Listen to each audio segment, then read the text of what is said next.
બોટાદમાં સામાન્ય બાબતે થયેલ મારામારીમાં 2 લોકોને ઈજા થતાં સારવાર માટે ભાવનગર ખસેડાયા. બોટાદમાં સામાન્ય બાબતે થયેલા ઝઘડાની દાજ રાખી 2 લોકો પર હુમલો કરતા બંનેને વધુ સારવાર માટે ભાવનગર સિવિલ હોસ્પિટલ ખસેડવામાં આવ્યા છે.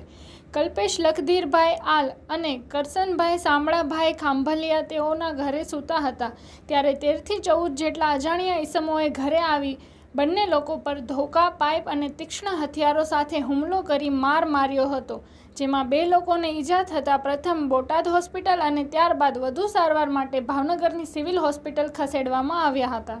મારું નામ ધનાભાઈ કરસનભાઈ ખાંભલિયા, ગામ બોટાદ, રેવી ઢાંકણિયા રોડ. અને દાદા અહીંયા ગાયોને એવું ચરાવવા ગયા હતા અને છાંયે બેઠા હતા.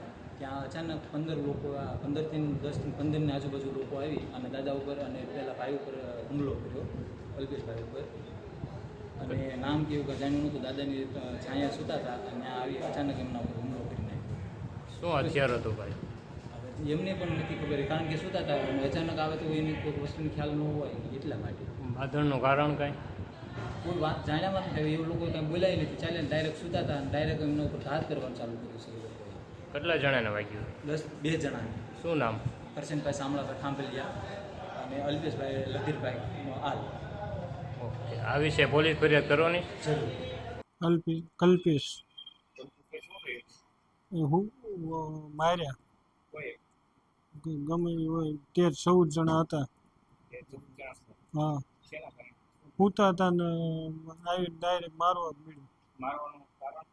કાંઈ નહીં, કોઈ બોલ્યા છેલ્લા નથી, કાંઈ નહોતું. બોટાદ. એકનું નામ આવડે, બીજાનું નામ નહીં થવું. મુકેશ. હથિયાર હતા, એક પાઇપ હતા ને ધારિયા ને એવું હતું. કલ્પેશ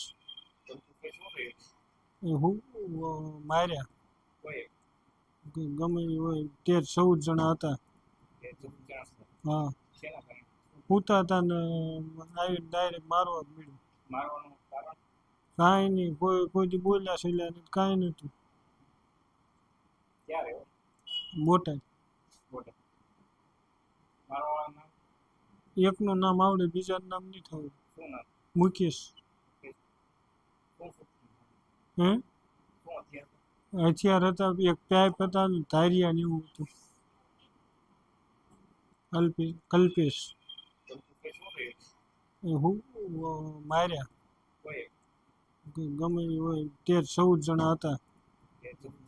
હા, પૂતા હતા ને આવીને ડાયરેક્ટ મારવા જ મળ્યું.